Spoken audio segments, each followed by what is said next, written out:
വയനാടിനെ കേന്ദ്രം ചതിച്ചോ എന്ന വളരെ പ്രധാനപ്പെട്ട ചർച്ചയാണ് നമ്മൾ തുടർന്നുകൊണ്ടിരിക്കുന്നത്. ഇപ്പോൾ KV തോമസ് ടെലിഫോൺ ലൈനുണ്ട്. തോമസ് മാഷെ, BJP കേന്ദ്രങ്ങളും ഇപ്പോൾ ചർച്ചയിൽ പങ്കെടുക്കുന്ന BJP സഹയാത്രികൻ ശ്രീ ഷാബു പ്രസാദും പറയുന്ന ഒരു കാര്യം, ഒരു കൃത്യമായ മാനദണ്ഡങ്ങൾ പാലിച്ചുള്ള ഒരു ഫിനാൻഷ്യൽ മെമ്മോറാണ്ടം ഇതുവരെയും കേരള സർക്കാർ സമർപ്പിച്ചിട്ടില്ല. മാത്രമല്ല SDRF-ൽ നല്ല രീതിയിൽ ഫണ്ട് നിങ്ങൾക്ക് നൽകിയിട്ടുണ്ട്, അത് നിങ്ങൾ ആദ്യം വിനിയോഗിച്ച് കാണിക്കൂ എന്നാണ് പറയുന്നത്. തോമസ് മാഷെ, മറുപടി. കേന്ദ്ര ഗവൺമെന്റിന്റെ പോലും കേരളം വ്യക്തമായ ഒരു മെമ്മോറണ്ടം നൽകിയെന്ന് ആക്ഷേപമില്ല. അങ്ങനെ ഉണ്ടായ നിത്യാനന്ദ അദ്ദേഹം 10-ാം തീയതി ഒപ്പിൽ പറയേണ്ടതല്ലേ? അങ്ങനെ ആക്ഷേപം കേന്ദ്ര ഗവൺമെന്റ് ഭാഗത്തു നിന്നില്ലല്ലോ. രണ്ടാമത്തത്, നമ്മൾ SDRF ഫണ്ട്, അത് എല്ലാ സംസ്ഥാനങ്ങൾക്കും അർഹതയായ ഫണ്ടാണ്. വയനാട് ദുരന്തം ഉണ്ടായിരുന്നില്ലെങ്കിലും ഈ ഫണ്ട് കിട്ടും. അത് 80% കേന്ദ്ര ഗവൺമെന്റും 20% സംസ്ഥാനവുമാണ്. ഓരോ സംസ്ഥാനങ്ങളിൽ നടക്കുന്ന ദുരന്തങ്ങൾക്ക് ഇളവാക്കാൻ വേണ്ടിയുള്ള തുകയാണത്.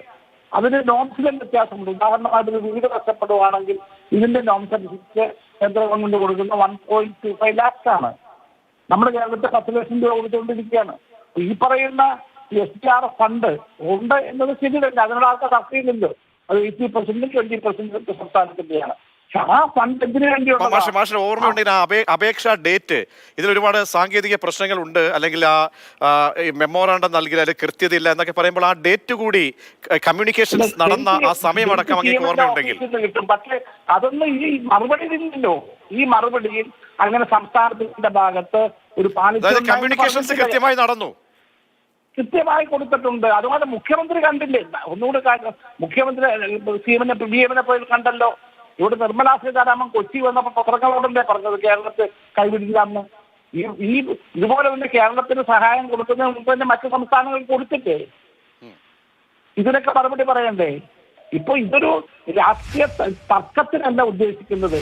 നമ്മുടെ സ്റ്റേറ്റിന് കിട്ടുന്ന ന്യായമായ സഹായം അത് കേന്ദ്ര ഗവൺമെന്റ് തരണം. അതിന് BJP-ക്കാർ കൂടി സഹായിക്കണം.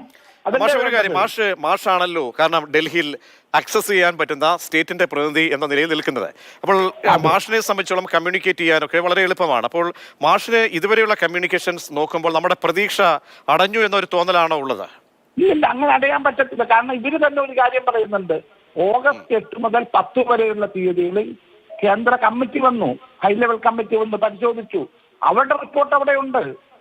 പിന്നെ കഴിഞ്ഞ 19-ാം തീയതി നിർമ്മലാ സീതാരാമൻ പറഞ്ഞത് ഞാൻ എങ്ങനെ അവിശ്വസിക്കുക? പ്രധാനമന്ത്രിയെ ചീഫ് മിനിസ്റ്റർ കണ്ട സന്ദർഭത്തിൽ കൊടുത്ത അഷുറൻസിന്റെ അതൊക്കെ അവിശ്വസിക്കണോ? ശ്രീ ഷാബു പ്രസാദ് മാഷെ ഒന്ന് തുടരണം. ശ്രീ ഷാബു പ്രസാദ്, അവിശ്വസിക്കേണ്ടതില്ല. ശരി മാഷെ, കറക്റ്റാണ് മാഷെ. മാഷ് എന്തായാലും പറഞ്ഞത് കൃത്യമായ ഫോളോ അപ്പ് ഇക്കാര്യത്തിൽ ഉണ്ടായിട്ടുണ്ട്, അതിന്റെ ബോധ്യം മാഷിനുണ്ട്.